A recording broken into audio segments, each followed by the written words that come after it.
शांति। आज है सितंबर 25 सितंबर, शिव बाबा की साकार मुरली। आज मीठे बाबा कहते हैं, मीठे बच्चे, यह ड्रामा का खेल एक्यूरेट चल रहा है। जिसका जो पार्ट है, जिस घड़ी होना चाहिए, वही रिपीट हो रहा है।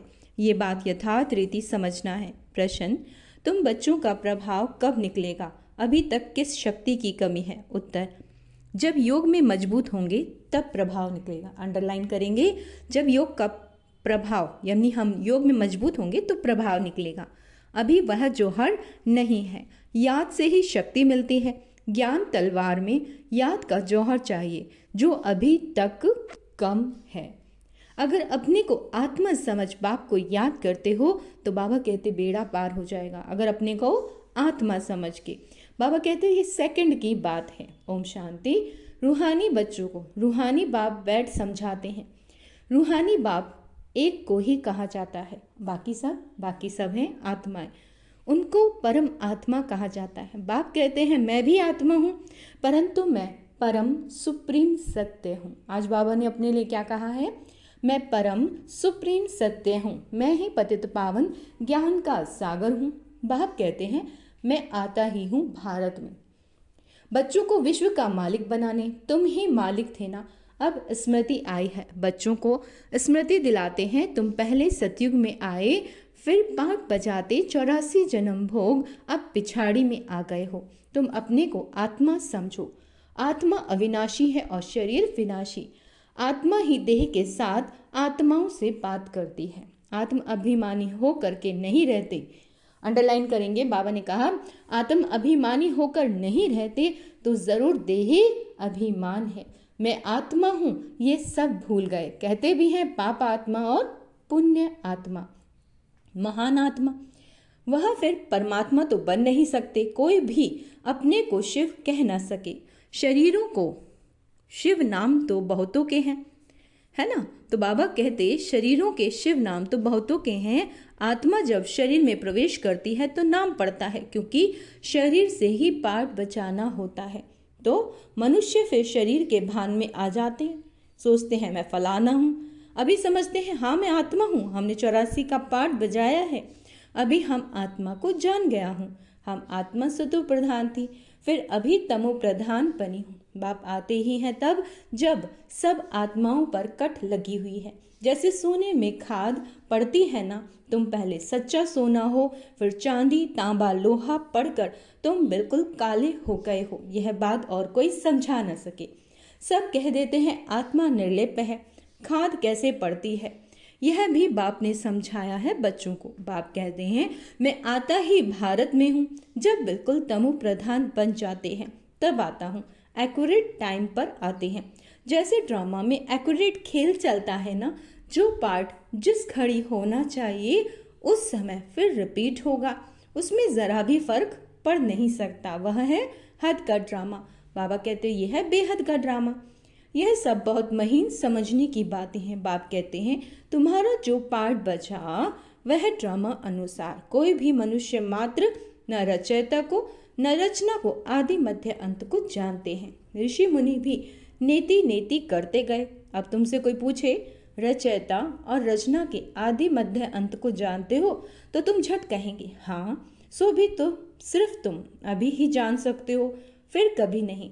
बाबा ने समझाया तुम ही मुझ रचयिता और रचना के आदि मध्य अंत को जानते हो। अच्छा, यह लक्ष्मी नारायण का राज्य कब होगा ये जानते हो? नहीं, इनमें कोई ज्ञान नहीं। ये तो वंडर है। तुम कहते हो हाँ हमारे में ज्ञान है, यह भी तुम समझते हो।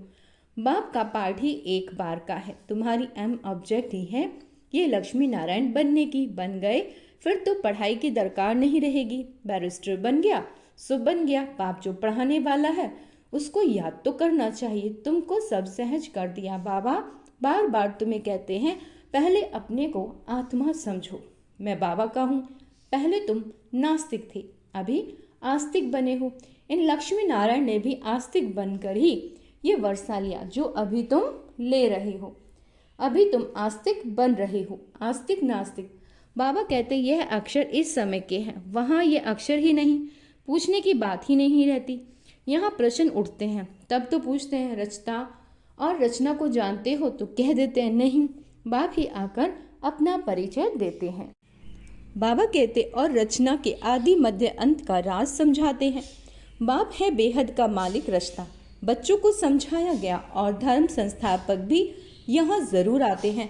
तुमको साक्षात्कार कराया था, इब्राहिम, क्राइस्ट आदि कैसे आते हैं, वह तो पिछाड़ी में जब बहुत आवाज निकलेगा तब आएंगे। बाप कहते हैं बच्चे, देह सहित देह के सब धर्मों को त्याग कर मुझे याद करो। अभी तुम सम्मुख बैठे हो, अपने को देह नहीं समझना।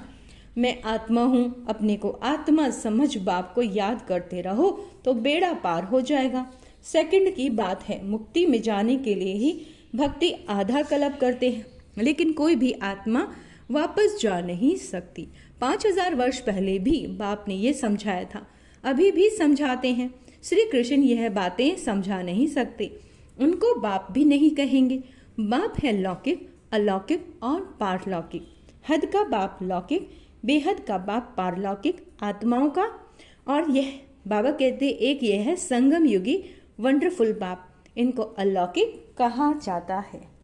प्रजापिता ब्रह्मा को कोई याद ही नहीं करते, वह हमारा ग्रेट ग्रेट ग्रैंडफादर है। ये बुद्धि में नहीं आता, कहते भी हैं आदिदेव एडम, परंतु कहने मात्र।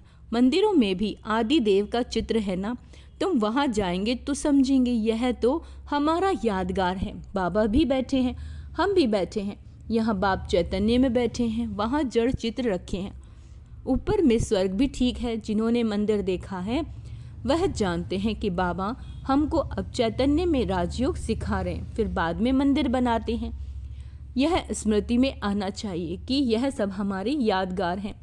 यह लक्ष्मी नारायण अब हम बन रहे हैं थे, फिर सीढ़ी उतरते आए, अब फिर हम घर जाकर राम राज्य में आएंगे। पीछे होता है रावण राज्य, फिर हम वाम मार्ग में चले जाते हैं। बाप कितना अच्छी रीति समझाते हैं। इस समय सभी मनुष्य मात्र पतित हैं, इसलिए पुकारते हैं। क्या कहते हैं, हे पतित पावन आकर हमको पावन बनाओ, दुख हर कर सुख का रास्ता बताओ। कहते भी हैं भगवान जरूर कोई वेश में आ जाएगा, अब कुत्ते बिल्ली ठिक्कर बित्तर आदि में तो नहीं आएगा। गाया हुआ है भाग्यशाली रथ पर आते हैं। बाप खुद कहते हैं मैं इस साधारण रथ में प्रवेश करता हूँ।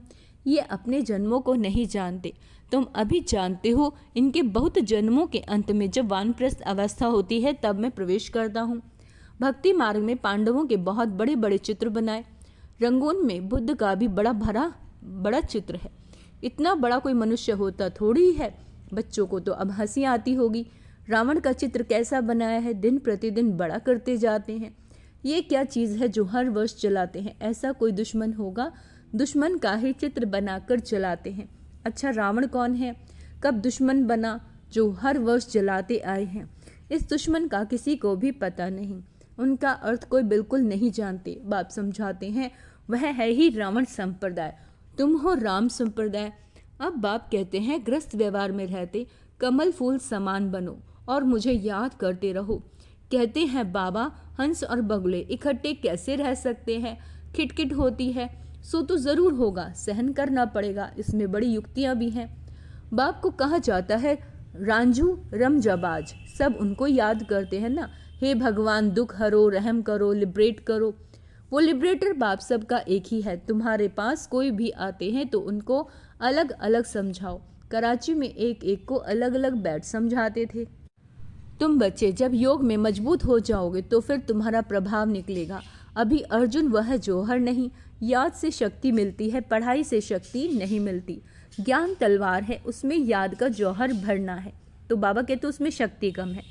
बाबा रोज कहते रहते हैं बच्चे याद की यात्रा में रहने से तुमको ताकत मिलेगी, पढ़ाई से इतनी ताकत नहीं, याद से तुम सारे विश्व के मालिक बनते हो, तुम अपने लिए ही सब कुछ करते हो। बहुत आए फिर गए, माया भी दुष्टर है, बहुत नहीं आते। कहते हैं ज्ञान तो बहुत अच्छा, खुशी भी होती है, बाहर गया खल्लास है ना, जरा भी ठहरने नहीं देती। कोई कोई को बहुत खुशी होती है, ओहो अब बाबा आए हैं, हम तो चले अपने सुखधाम।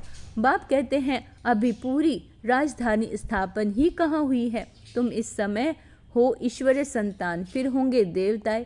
डिग्री कम हो गई ना, मीटर में पॉइंट्स होती है, इतनी पॉइंट्स कम, तुम अभी एकदम उच्च बनते हो, फिर कम होते होते नीचे आ जाते हो।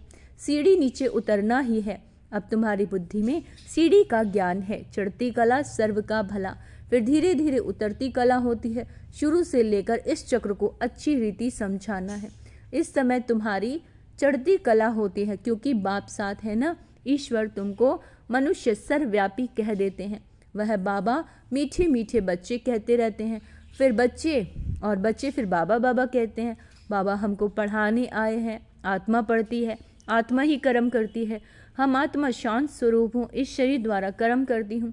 अशांत अक्षर ही तब कहा जाता है जब दुख होता है। बाकी शांति तो हमारा स्वधर्म है। बहुत कहते हैं मन की शांति हो, अरे आत्मा तो स्वयं शांत स्वरूप है, उनका घर ही है शांति धाम। तुम अपने को भूल गए हो, तुम तो शांति धाम के रहने वाले हो। शांति वहाँ ही मिलेगी। आजकल कहते हैं एक राज्य, एक धर्म, एक भाषा हो, one cast, one religion, one God. अब गवर्नमेंट लिखती भी है वन गॉड, फिर सर्वव्यापी क्यों कहते हैं? वन गॉड तो कोई मानता ही नहीं। तो अब तुमको फिर ये लिखना है, लक्ष्मी नारायण का चित्र बनाते हो, ऊपर में लिख दो सतयुग में जब इन्हों का राज्य था तो one God one deity religion था, परंतु मनुष्य कुछ समझते नहीं, अटेंशन नहीं देते। अटेंशन उनका जाएगा जो हमारे ब्राह्मण कुल का होगा, और कोई नहीं समझेंगे। इसलिए बाबा कहते अलग अलग बिठाओ फिर समझाओ, फॉर्म भराओ तो मालूम पड़ेगा, क्योंकि कोई किसी को मानने का होगा, कोई किसी को। सब कोई इकट्ठा कैसे समझाएंगे? अपनी अपनी बात सुनाने लग पड़ेंगे। पहले पहले तो पूछना चाहिए कहाँ आए हो? बीके का नाम सुना है? प्रजापिता ब्रह्मा तुम्हारा क्या लगता है? कभी नाम सुना है? तुम प्रजापिता ब्रह्मा की संतान नहीं हो। हम तो प्रैक्टिकल में हैं, हो तुम भी, परंतु समझते नहीं हो। बाबा कहते समझाने की बड़ी युक्ति चाहिए। अच्छा मीठे मीठे सिकेला दे बच्चों प्रति माता पिता बाप दादा का याद प्यार और गुड मॉर्निंग। रूहानी बाप की रूहानी बच्चों को नमस्ते। हम रूहानी बच्चों की रूहानी माता पिता बाप दादा को याद प्यार गुड मॉर्निंग नमस्ते। मीठे बाबा, शुक्रिया बाबा, शुक्रिया। भूल चूक क्षमा करना बाबा। मुझे आत्मा को धारणा के लिए मुख्य सार, मंदिरों आदि को देखते सदा ये स्मृति रहे, यह सब हमारे ही यादगार हैं। अब हम ऐसा लक्ष्मी नारायण बन रहे हैं। गृहस्थ व्यवहार में रहते कमल फूल समान रहना है। हंस और बगुले साथ हैं तो बहुत युक्ति से चलना है, सहन भी करना है। क्या कहा बाबा ने? हंस और बगुले, हंस वो जो ज्ञान सुन रहे हैं, बगुले वो जो ज्ञान नहीं सुन रहे हैं। तो बहुत उनके साथ हमें युक्ति से चलना होगा, सहन करना है। वरदान एकता और संतुष्टता के सर्टिफिकेट द्वारा सेवाओं में सदा सफलता मूर्त भव। सेवाओं में सफलता मूर्त बनने के लिए दो बातें ध्यान रखनी है। एक है संस्कारों को मिलाने की। क्या कहा बाबा ने? दो बातें ध्यान रखनी है, एक संस्कारों को मिलाने की यूनिटी, और दूसरा स्वयं भी सदा संतुष्ट रहना है। दूसरे के संस्कारों के साथ हमें क्या चलना है? मिलकर चलना पड़ेगा, और हमें संतुष्ट भी रहना है। जो भी हो रहा है ना, अच्छा ही हो रहा है, और दूसरे को संतुष्ट भी करो। सदा एक दो में स्नेह की भावना रहे। स्नेह यानी प्यार, श्रेष्ठता की भावना से संपर्क में आओ तो ये दोनों सर्टिफिकेट मिल जाएंगे।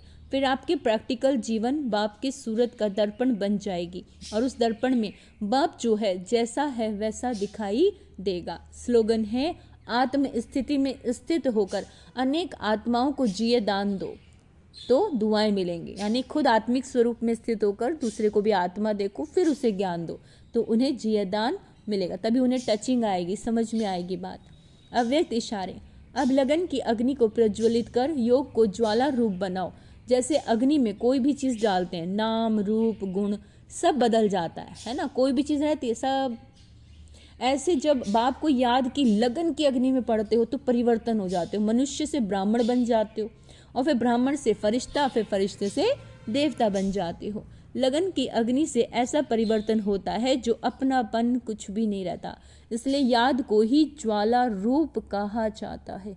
अच्छा, ओम शांति। तो आज क्या पुरुषार्थ करना है? वही वही वही आत्मिक स्वरूप का फिर से पुरुषार्थ करो। सबको आत्मा देखो, संतुष्ट रहो, है ना। हंस और बगुलों को साथ रखना है, आसान बात नहीं है। गृहस्थ व्यवहार में रहते युक्ति से चलना है, सहन करना पड़ता है ना। तो बाबा ने जो भी कुछ कहा है हमें, उसे हमें ध्यान रखना है, संतुष्ट रहना है, स्नेह का हमारे अंदर भाव हो। ओम शांति।